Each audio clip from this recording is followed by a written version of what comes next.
انگلی کے اشارے سے ابو لہب نے کہا تھا نبی پاک کو آپ کا ہاتھ ٹوٹ جائے، اللہ نے فرمایا تبت یدا ابی لہب و تب، تو کہتے ہیں میرے نبی کا ہاتھ ٹوٹ جائے تیرے دونوں ٹوٹ جائیں گے۔ اور سنو ابو لہب کا حال کیا ہو۔ ابو لہب کا معنی ہے ابو لہب شولوں کا باپ، لہب شولوں والا۔ کیا مطلب؟ ابو لہب اتنا حسین و جمیل تھا کہ اس کے جو رخسار تھے شولوں کی طرح چمکا کرتے، اتنا خوبصورت تھا، لال سرخ رنگ تھا، خوبصورت آدمی۔ عرب میں جب غربت تھی تو اس کے گھر میں اس وقت بھی 2 اینٹیں سونے کی تھی، اتنا مالدار آدمی اور سردار تھا سارے مکے کا۔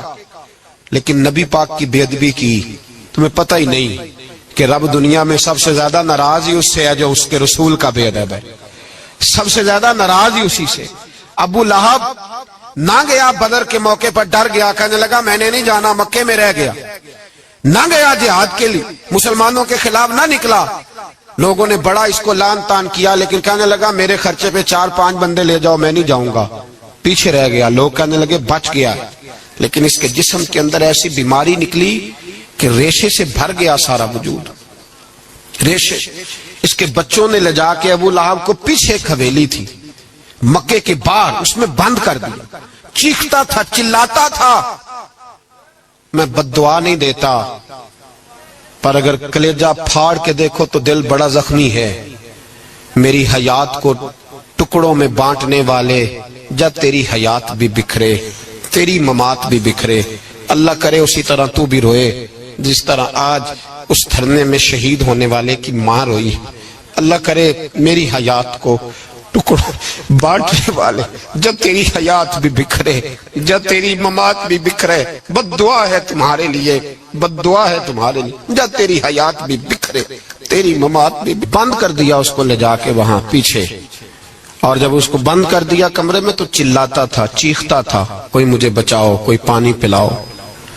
دروازہ توڑ کے باہر نکلا تو چوک میں مر گیا ابو لہب، اتنی بدبو آتی تھی کہ کوئی قریب نہیں جاتا تھا۔ چوک میں لاش پڑی تھی، یہ ہے میت کسی بے ادب کی، منہ دکھانے کے قابل نہیں، اور ان کے دشمن پہ لعنت خدا کی، رحم پانے کے قابل نہیں ہے۔ چوک میں لاش پڑی ہے، تبت یدا ابی لہب و تب، چوک میں پڑی ہوئی ہے، کوئی قریب نہیں جاتا۔ اس کے بیٹوں سے لوگ جا کے کہنے لگے تمہارا باپ تھا، شرم کرو۔ ایک ملازم کو پیسے دیے اس کے بیٹے نے، کہا گڑھا کھودو اور میرے باپ کو رسی کے ساتھ پکڑ کے اس میں پھینک دو۔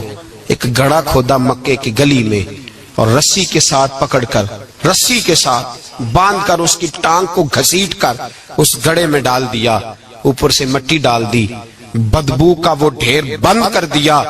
ابو لہب مکے کا سردار تھا، پر جانے کہاں مردود دفن ہے۔ لیکن میانی صاحب کے قبرستان میں جاؤ، میانی صاحب کے قبرستان میں وہ علم الدین جسے اپنا نام بھی نہیں لکھنا آتا تھا، ہزاروں لوگ روزانہ اس کی قبر پہ کھڑے ہوتے ہیں اور رسول اللہ کی نعتیں سناتے۔ جا کے دیکھو تو صحیح منظر کتنا بدل گیا۔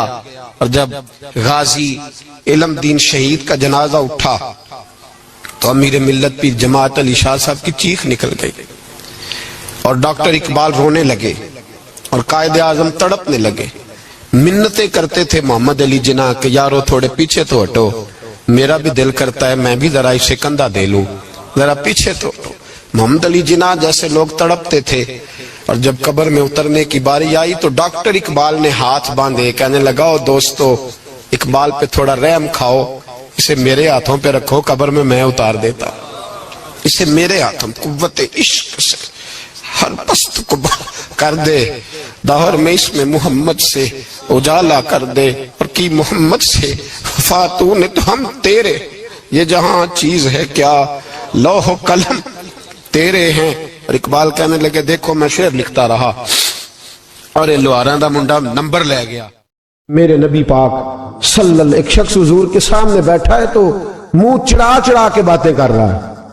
کچھ لوگ نقلیں اتارتے ہیں، اور بزرگوں کی نقل اتارنا اور بزرگوں کی توہین کرنا یہ رب کو سب سے ناپسندیدہ فعل ہے۔ توہین کے انداز میں نقل اتارنا، تو کہتے ہیں منہ چڑھا چڑھا کے باتیں کر رہے تھے، میرے حبیب نے فرمایا نہ ایسے کر، بڑے میٹھے انداز، کیوں اپنے منہ کو بگاڑ رہا، نہ کر۔ کہنے لگا جی ہے ہی ایسا، حضرت ابو ہریرہ فرماتے ہیں میں قریب بیٹھا تھا، حضور مسکرا رہے اور نہ کر ایسے، کہنے لگا جی یہ میرا منہ ہے ہی ایسا. فرماتے ہیں میں دیکھ رہا تھا حضور کے چہرے کا رنگ بدلا، آنکھوں میں جلال آیا، اور میں اچھا جا پھر ایسا ہی ہو جائے، جا پھر ایسا ہی ہو جائے. کہتے ہیں میں نے دیکھا اس آدمی کا منہ بگڑ گیا. حضرت ابو ہریرہ فرماتے ہیں وہ رویا کرتا تھا مدینے کی گلیوں میں اور کہتا تھا کوئی مجھے معافی لے دو، لیکن گرا جو ان کی نگاہ سے وہ سنبھل نہیں سکتا، گرا جو ان کی نگاہ سے کبھی سنبھل نہیں سکتا. کوئی ایسا کام نہ کرے، کوئی ایسا کام نہ کرے کوئی بھی جس سے حدیث صحیح میں موجود ہے بنی اسرائیل کے ایک شخص نے اپنی ماں سے بد دعا لی تھی اور عابد زاہد تھا، لیکن ماں کا نافرمان تھا تو اماں نے کہا جا مرنے سے پہلے تو آزمائش میں مبتلا ہو جائے. رب کی خفیہ تدبیر سے ڈرنا چاہیے. تو مرنے سے پہلے ایسی آزمائش میں ڈال گیا کہ ایک بری عورت نے الزام لگا دیا، لگا الزام، لیکن زمانے میں رسوائی چاروں جانب ہو گئی. تو لوگ آ کے کہتے تھے تیرے ساتھ کیا بنا؟ کہتا کچھ بھی نہیں، میری اماں نے میرے لیے بد دعا کی تھی، اس کا رنگ دیکھ رہا ہوں، کیوں میں نے ستایا اپنی ماں کو. توبہ کر، دعائیں لیا کریں زندگی میں. بد دعاؤں والے کام ہم تو 1 منٹ لگاتے ہیں بد دعا لینے میں، 1 منٹ لگاتے، 1 منٹ. ایک میں بزرگوں کا پڑھ رہا تھا ایک دفعہ اخبار میں، تو ان کی آنکھیں کالی ہو گئی، اندر سے کالی ہو گئی، تو بیچارے نابینا ہو گئے. کسی نے ان سے کہا کہ ہوا کیا؟ تو کہنے لگے ایک شرارتی لڑکے نے میرے آگے کھڑے ہو کے 2-3 دفعہ ریس دی تو دھواں میرے منہ پہ پڑا، تو وہ آنکھوں کے اندر گھس گیا ہے، بڑے علاج کرائے، لیکن اس کی شرارت تھی نا. تو وہ کہتے ہیں میں تو یہی کہتا ہوں کہ اللہ کرے تجھے بھی کبھی یہ معاملہ ہو، تجھے پتا چلے. ہم نہیں، باز ہی نہیں آتے، ہم کسی کو تکلیف دینے کا کوئی موقع ہاتھ سے جانے نہیں دیتے.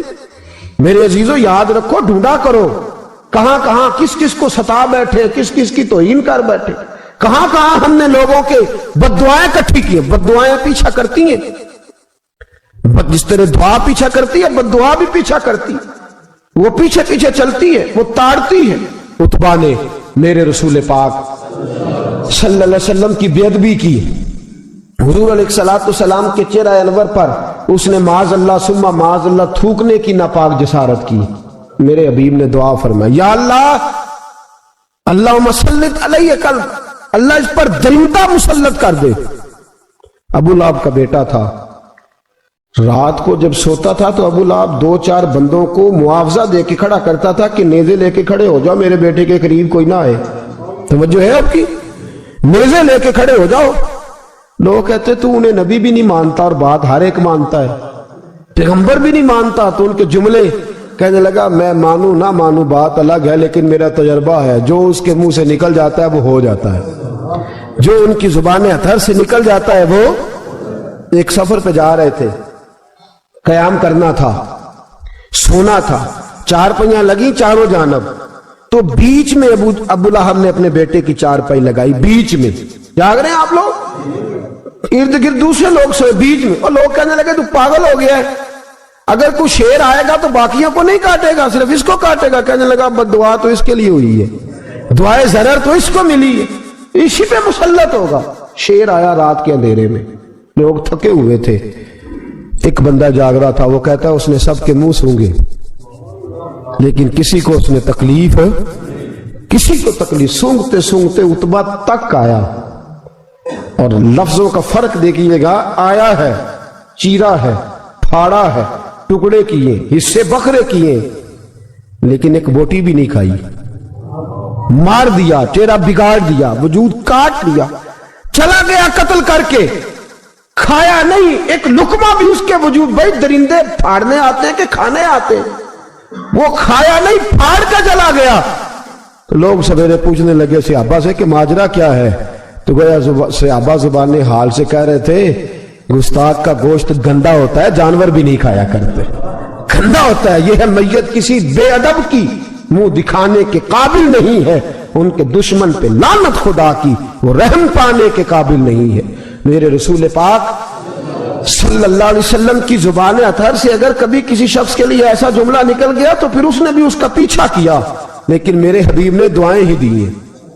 ام حرام بخاری کی حدیث ہے، ایک خاتون ہے رضی اللہ تعالیٰ عنہ، وہ کہتی ہیں ایک دن نا میں نے کہا یا رسول اللہ میرا دل کرتا ہے میرے گھر آئیں، تو حضور تشریف لائے تو بڑے تھکے ہوئے، محبوب سفر تھا، تو کہتے تھکے ہوئے تشریف لائے تو حضور آ کے بیٹھے ہی تو میں نے دیکھا کہ نیند کی طرف توجہ ہے حضور کی، کہتے میں نے تکیہ پیش کیا تو میں قربان جاؤں محبوب میرے گھر میں آرام کرنے لگے، کہتی ہم سارے نظارے دینے لگے، دیکھو ہم کتنے خوش قسمت ہیں کہ ہمارے بسترے بھی نور علی نور ہو گئے، ہمارا گھر بھی چمک گیا، روشنی پھیل گئی۔ کہتے ہیں حضور سوئے جب اٹھے نا تو مسکرا رہے تھے، حضور اٹھے تو اس زمانے میں کوئی تصور نہیں تھا بیڑی بیرے کا، کشتی جو سمندر میں چلتی ہے اس کا تصور ہی نہیں تھا، ابھی قریب قریب نہیں بنتی تھی وہ کشتیاں، دور دور علاقوں میں بنتی تھی، اور اگر بنتی بھی تھی تو ان میں بیٹھ کے مجاہد نہیں جاتے تھے، مجاہد خشکیوں کے رستے جایا کرتے تھے۔ بی بی کہتی ہے حضور اٹھے تو مسکرا رہے تھے، تو میں نے کہا حضور آپ کیوں مسکرا رہے ہیں، خیر تو ہے؟ تو نبی پاک نے فرمایا میں نے دیکھا ہے سوتے ہوئے کہ میری کچھ امت کشتیوں پر بیٹھ کے بھی کافروں کے خلاف جہاد کرے گی، دریاؤں میں بھی، اقبال نے کہا نا دشت تو دشت ہے دریا بھی نہ چھوڑے ہم نے، بحر ظلمات میں دوڑا دیے گھوڑے ہم، کشتیوں میں بھی جہاد کرے گی میں نے دیکھا ہے۔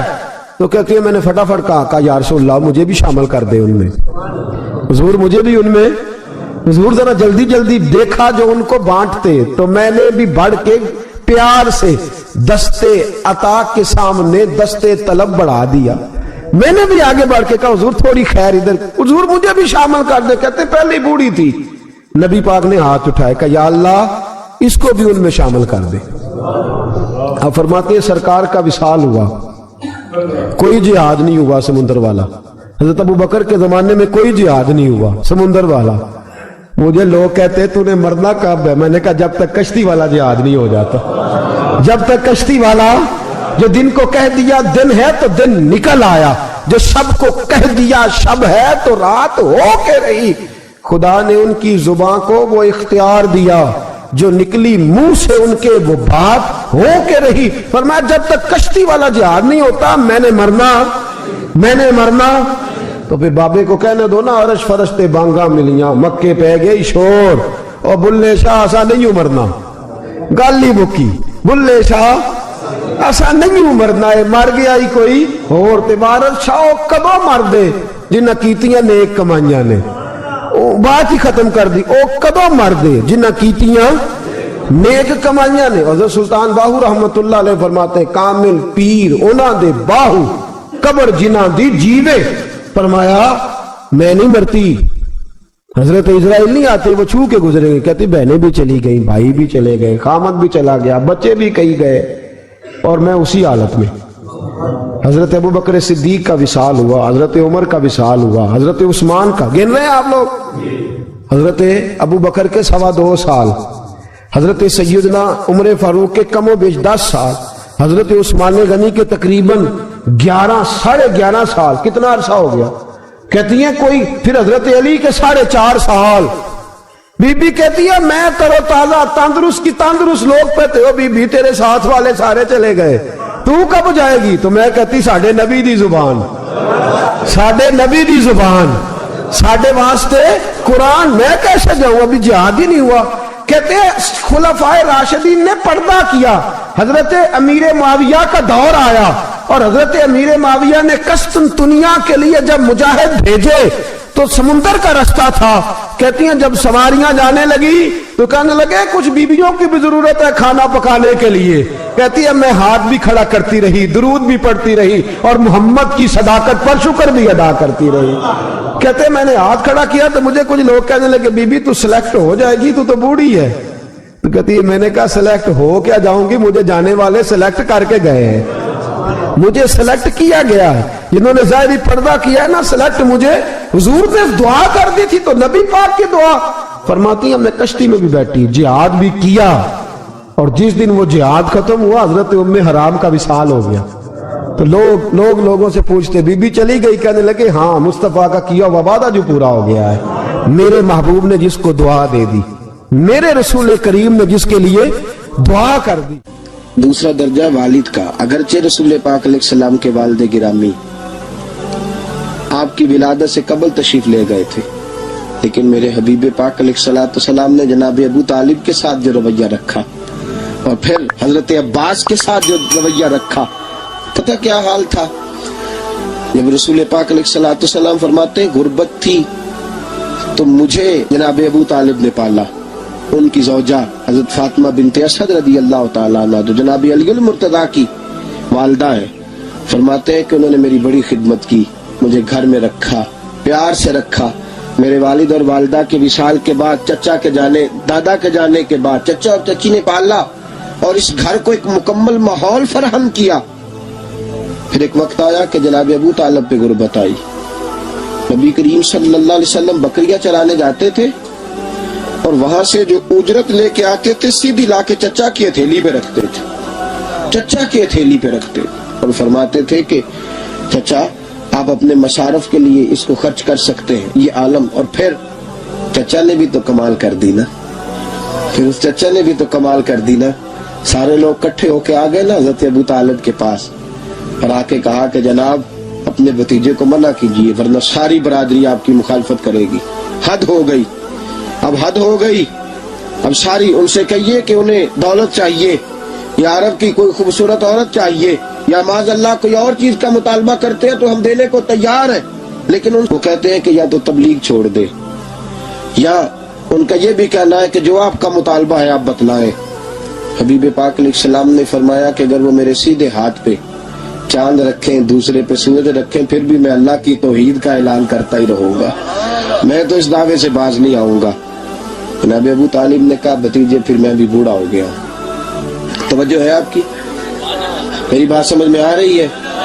جس آدمی کا بڑا سہارا ہو نا، بڑا، وہ جب کہتا ہے نا نہیں، بندہ کی نا کچھ امیدیں وابستہ ہوتی ہیں کچھ لوگوں کے ساتھ، وہ ایک دو چار لوگوں کو کام کہتے ہیں پھر انہیں پتا ہوتا ہے کہ فلاں آدمی سے میری امید وابستہ ہے، وہ کبھی نہیں جائے گا۔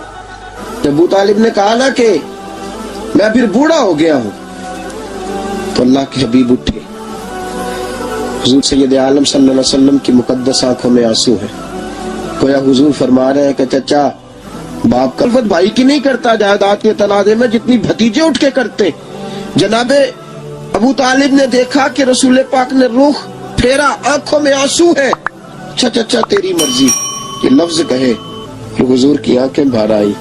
جناب ابو طالب بوڑھے آدمی تھے، اٹھے پیچھے دوڑے، حضور کو کندھے سے پکڑا، کھینچ کے رخ اپنی طرف کیا، سینے سے لگایا اور کہا بھتیجے جا، جو تیرے دل میں آتا ہے کر، خوشی ہو یا غم ہو، کوئی ساتھ دے نہ دے، تیرا چاچا ہمیشہ تیرا ساتھ دیتا رہے گا، جا تجھے اجازت ہے، جو تیرے دل میں ہے۔ میرے دوستو، بحیثیت ایک سربراہ خاندان کا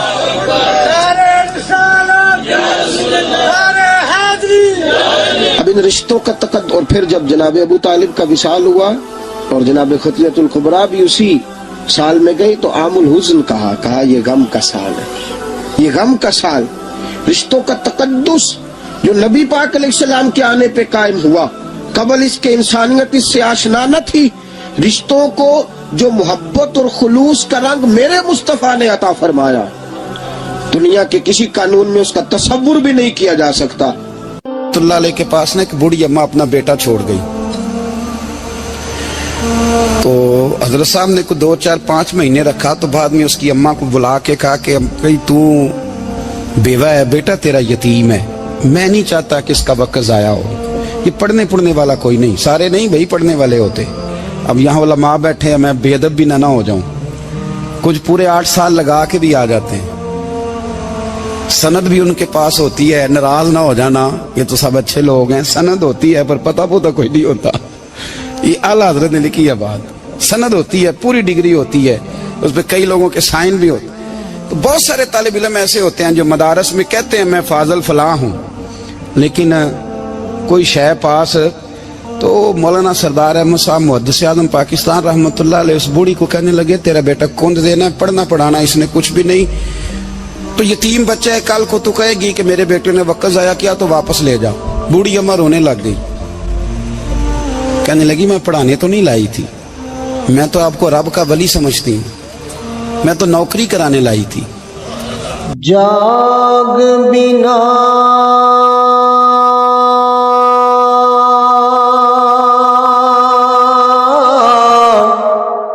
دودھ جمد نہیں باہو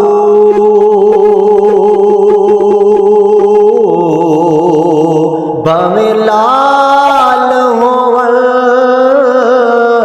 کڑ کڑ کے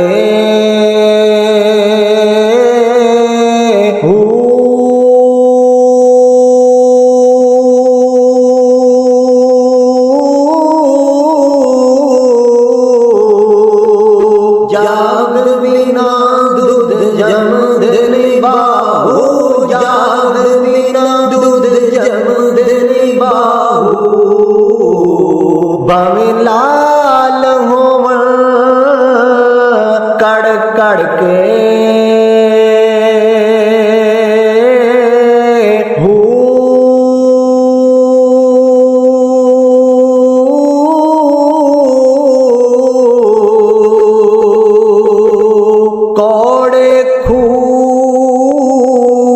کدے میٹھے نہیں ہوندے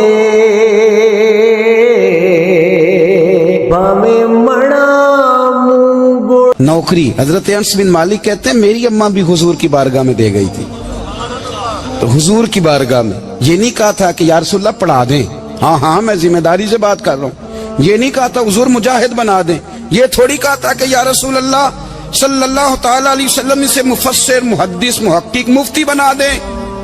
حضرت انس کی اماں کہہ گئی تھی سونیا جب تک یہ رہے گا نا آپ کی نوکری کرے گا، یہ گھر کے کام کاج کرے گا، ڈیوٹی کرے گا. حضور یہ آپ کی نوکری کرے گا. تو میرے محبوب نے پھر دعا کر دی اللہ اسے برکت عطا فرما. تم سمجھتا ہے خدمت والا خالی رہ جاتا ہے؟ جتنا ذائقہ خدمت والے کو ملتا ہے جو اس کے نصیب میں آتا ہے وہ کسی کا نصیب کہاں بھائی. حضرت انس کہتے ہیں حضور نے دعا کر دی برکت کی. مجھے تو کھیتی باڑی آتی بھی نہیں تھی پر لوگوں کے باغ میں سال میں ایک دفعہ پھل لگتا تھا، میرے باغ میں 2 دفعہ لگتا تھا. حضور نے دعا کر دی یا اللہ اسے اولاد دے. فرماتے ہیں میرے بیٹے، میرے پوتے، میرے نواسے، میری بیٹیاں.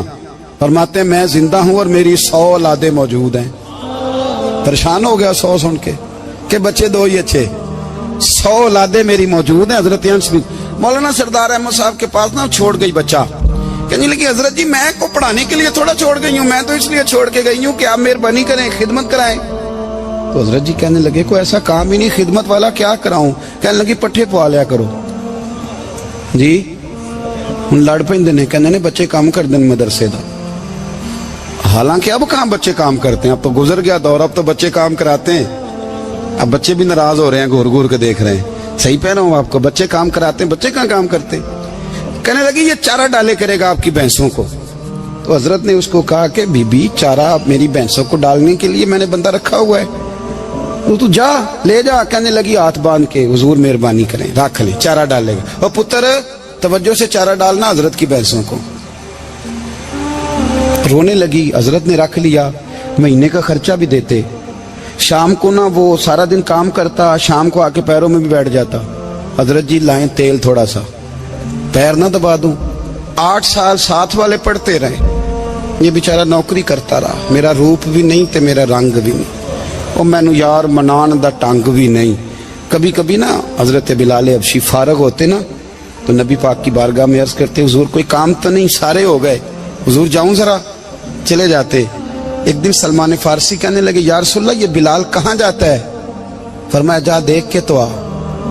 حضرت سلمان واپس آئے تو آ کے رونے لگے. کہنے لگے سونیا جب یہاں سے جاتا ہے نا تو جا کے سیدہ فاطمہ کی چکی پیسنی شروع کر دیتا. بی بی صاحبہ کے کام کرنے لگتا ہے. گھر میں جا کے اسنین کی ڈیوٹی کرتا ہے. وہاں بھی کام یہاں بھی کام. وہ چارہ ڈالتا رہا. اس نے چارہ ڈالا. حضرت محدث اعظم کی بھینسوں کو دستار فضیلت کا وقت آ گیا. سارے پگڑیاں سجا کے آ گئے. آج دستار ہوگی. یہ نہ پیچھے ہو کے بیٹھ گیا چونکہ پڑھا ہی نہیں تھا. تو دستار کاہے کی؟ دستار تو اس کی جو پڑھے گا. ہم نے تو پڑھا ہی نہیں. ہم نے تو یار پڑھا، گھر پڑھا، ڈیوٹی کری.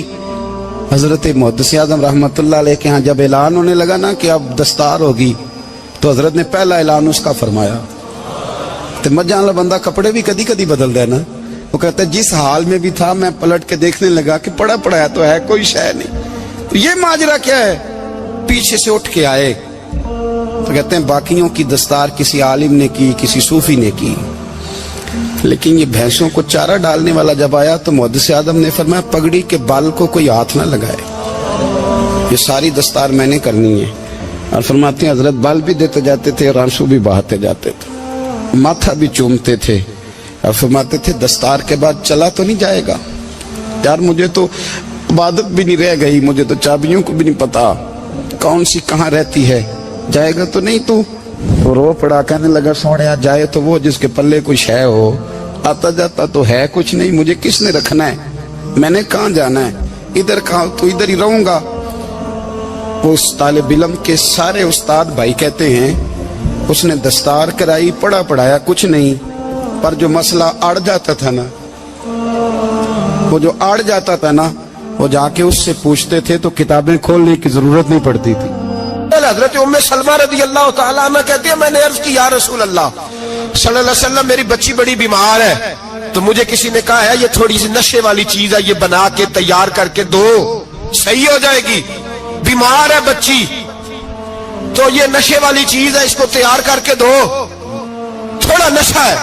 اگرچہ بعض, میں نے شروع میں کہا, بعض لوگ مریض کو, سخت مریض کو ایسی ادویات جو مجبوری بن جائے اس کی گنجائش اور اجازت دیتے ہیں. محتاط علماء تو اس میں بھی بہت ساری چیزیں پہلے بیان کرتے, لیکن اس نے کہا جی میرا نشہ دینا ہے شفا کے لیے. حضرت ام سلمہ کہتی ہے میرے نبی پاک نے میری طرف دیکھا, میری طرف, تو میں نے کہا یا رسول اللہ آپ کیا فرمانا چاہ رہے ہیں؟ تو نبی پاک نے فرمایا ام سلمہ کبھی ناپاک چیز میں بھی شفا ہوئی ہے, کبھی ناپاک چیز میں بھی, کبھی شراب اور خمر میں بھی شفا ہو سکتی ہے. شفا رب کریم نے رکھی ہے پر شہد کے اندر رکھی ہوئی ہے, شفا اللہ نے رکھی ہے قرآن مجید میں رکھی ہوئی ہے, تو اس میں بھی کبھی یہ حضور نے بیان کیا ہے کہ اس کے اندر شفا ہو سکتی, تو امت کتنی دلیری کرتی ہے جو یہ مشورے دیتی ہے کہ اس کے اندر نشہ ہے, شراب ہے, تو کھانسی چلی جائے گی تو فلانی بیماری چلی جائے گی. نہ آؤ ان چیزوں پہ, نہ اپنے ایمان کو خرابی دو, اور نہ ایسی باتیں کرو جس سے کہ ڈائریکٹ رسول اللہ صلی اللہ علیہ وسلم کے واضح ارشادات کی مخالفت ہو. میرے نبی پاک صلی اللہ علیہ وسلم نے فرمایا, اور پھر کچھ لوگ کہتے ہیں تھوڑی پی ہے جی. اب تو میں تجزیے میں پڑھ رہا تھا کہ ایسی شراب ایجاد ہو گئی ہے, لوگ شراب پیتے ہیں اور وہ مست بھی رہتے ہیں, کار بھی چلاتے رہتے ہیں, کہتے ہیں جی نہیں ہمارا ذہن معاف نہیں ہوا تو یہ والی صحیح ہے, نشہ نہیں لاتی. میرے نبی پاک صلی اللہ علیہ وسلم نے فرمایا جس چیز کی تھوڑی مقدار, زیادہ مقدار حرام ہے اس چیز کی تھوڑی مقدار بھی حرام ہے, جس کی زیادہ مقدار حرام ہے اس کی تھوڑی بھی. تو خمر اور شراب اگر فل پینا جائز نہیں تو تھوڑی پینا بھی جائز, یہ حرام ہے اور حرام تھی اور قیامت تک حرام ہی رہے گی. میرے نبی پاک صلی اللہ علیہ وسلم نے منع کیا اور حضور نے اظہار ناپسندیدگی فرمایا, فرمایا 40 دن تو عبادت ہی قبول نہیں ہوتی شراب پینے والے جب تک سچی توبہ نہ کرے. یہ لفظ جب ادا کرتا ہوں تو شرم سے میری زبان لڑکھڑاتی ہے کہ یار درباروں پہ بھی نشہ بکتا ہے.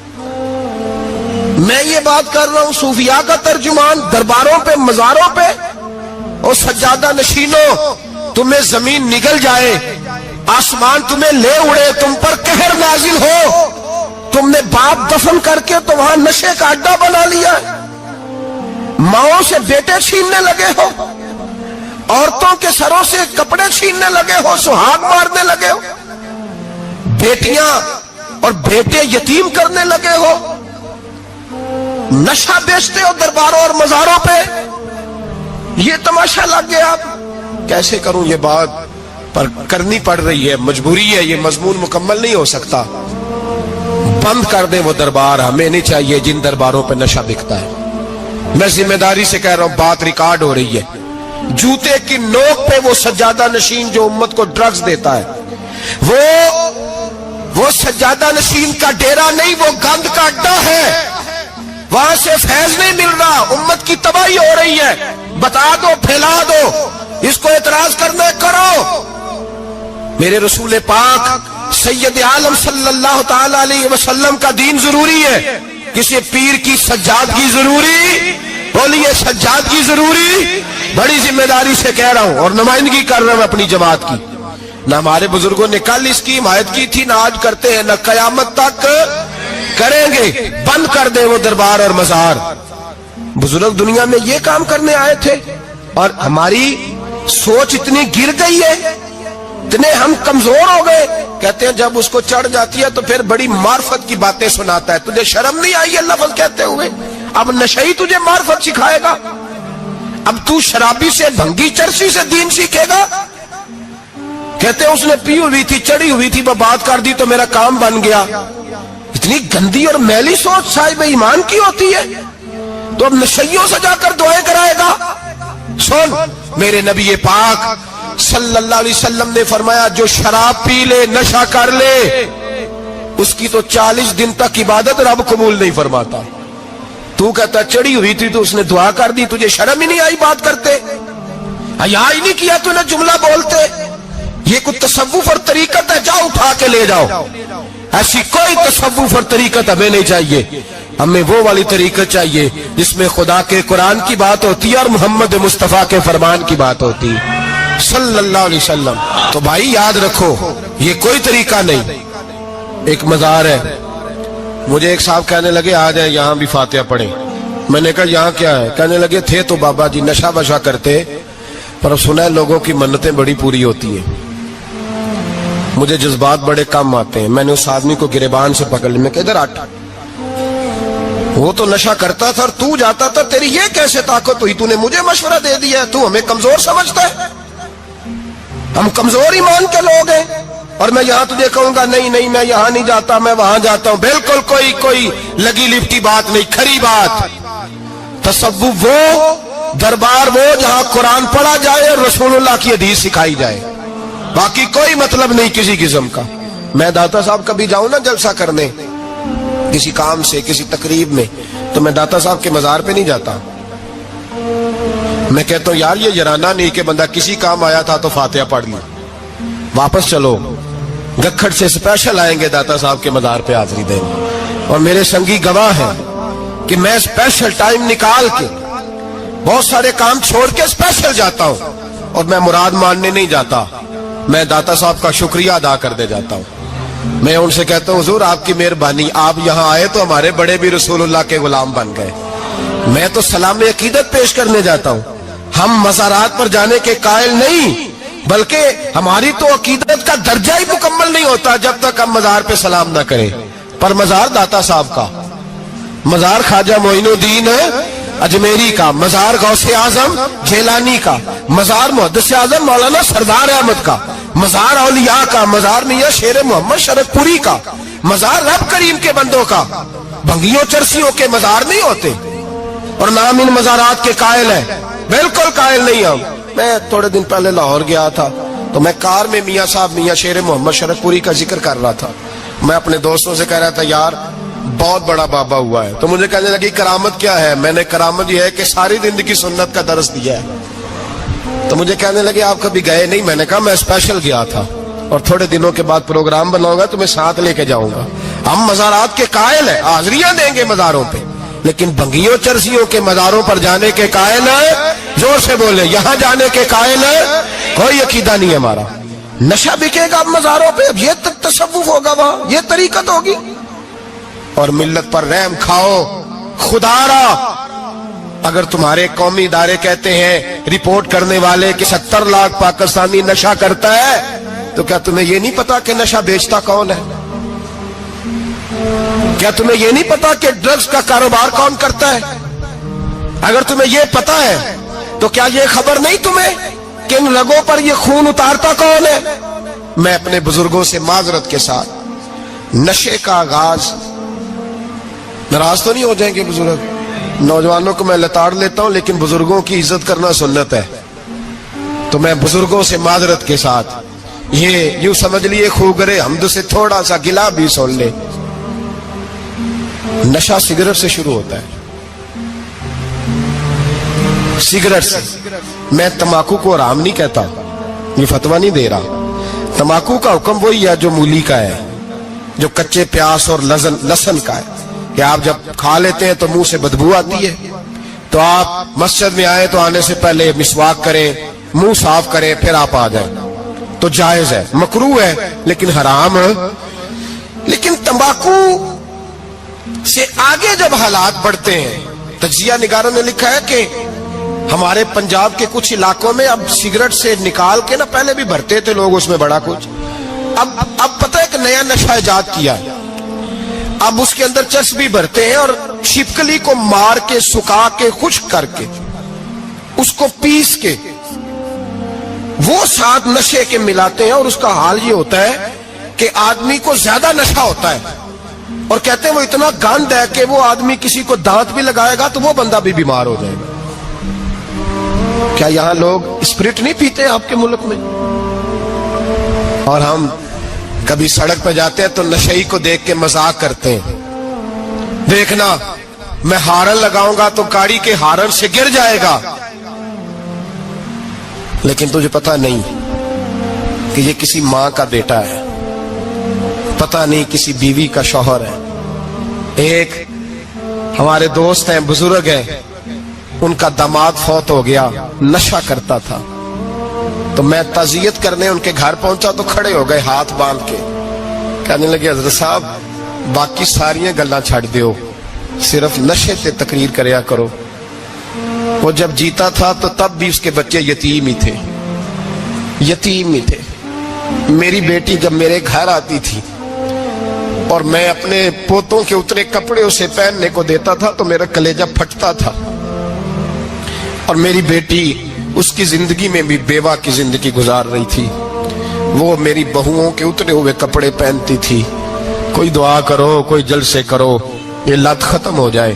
اور کہنے لگا اب میرے وہ چلا تو گیا ہے, دادا دادی اس کے پہلے کوئی نہیں, چچا ہے کوئی نہیں, جب تک تو میں زندہ ہوں ان نواسوں کو کوئی روٹی کا لقمہ, کوئی کپڑا مل جائے گا, لیکن سوچتا ہوں میں بوڑھا ہوں, مر گیا تو ان کو کوئی پوچھے گا بھی نہیں, کون ان کی خبر. اتنا ظلم اس قوم سے, اتنی زیادتی, اور آرام سے لکھ کر لوگ گزر گئے کہ یہ 70 لاکھ ہے, ان کا درد تو سمجھو, تکلیف تو سمجھو. 7 فٹ کا سونا جوان اور نشے کا عادی ہے تو کسی نالی میں پڑا ہوا ہے. اور میں نے کہا اس قوم کے ساتھ اس سے بڑا بھیانک مذاق کیا ہوگا. کوئی دانشور تھا بڑا ظالم, اس ظالم سے کوئی مشورہ لینے آیا, اس نے آ کے کہا تو بڑا ظالم ہے, بڑے کڑوے مشورے دیتا ہے, میرا ایک دشمن ہے, میں اس سے بدلہ لینا چاہتا ہوں, میرا دل کرتا ہے اس کا بچہ قتل کر دوں تاکہ وہ تڑپے. تو ظالم نے کہا اسے قتل نہ کر, وہ تو اس کا باپ 2-4 مہینے رو کے چپ کر جائے گا, پھر میں سخت سزا دینا چاہتا ہوں, مشورہ دے. تو اس نے کہا اس کے بچے کو نشے پہ لگا دے, جس کا بچہ نشہ کرے گا وہ باپ روز مرے گا, روز جیے گا, وہ ماں روز مرے جیے گی, نشے پہ لگا دے. اس قوم کے ساتھ سب سے بڑا ظلم یہ ہوا کہ ملت کا جوان نشے پہ لگ گیا, ڈرگز پہ لگ گیا. اتنے تباہ حالات ہوئے کہ جوان چڑھتی جوانیاں, اماں نے کتاب دے کے بھیجا تھا, اور کالج سے واپس آئے تو نشے کے ٹیکے ہاتھوں میں پکڑے ہوئے, ٹیکے. اور آپ کے اس ملک کے اسلام آباد میں ایک دن میڈیا نے وہ خبر بھی وائرل کی اور وہ چیز بھی دکھائی لوگوں کو, 3 مہینے کا بچہ لے کے نشئی سڑک پہ آ گیا. اس نے کہا میرا نشہ ختم ہو گیا, میرا بچہ خرید لو, 2 پڑیاں دے دو. تو وہاں بیبیاں جو سن رہی تھی وہ بھی چیخے مار کے رو رہی تھی. یہ ظلم کیا اس قوم کے ساتھ, اور کرپشن کی لعنت نے اجازت دی سپلائی کرنے والوں کو کہ گلی گلی بیچے, گلی گلی. انہوں نے کچھ تھوڑا ظلم نہیں کیا ان حکمرانوں نے. اور ہماری اپوزیشن, اس کو نہ صرف اتنا پتا ہے کہ یہ جائیں اور ہم آئیں, اس سے زیادہ کوئی غرض نہیں. بھائی کرپشن کے خلاف نکلے ہو تم, نشے کے خلاف کس دن نکلو گے, جوئے کے خلاف کس دن, قوم تو مر رہی ہے نشے سے, اس کے خلاف میدان میں کب آؤ گے. صرف اتنا ہے کہ یہ جائیں اور ہماری باری آئے, اس سے زیادہ کچھ نہیں.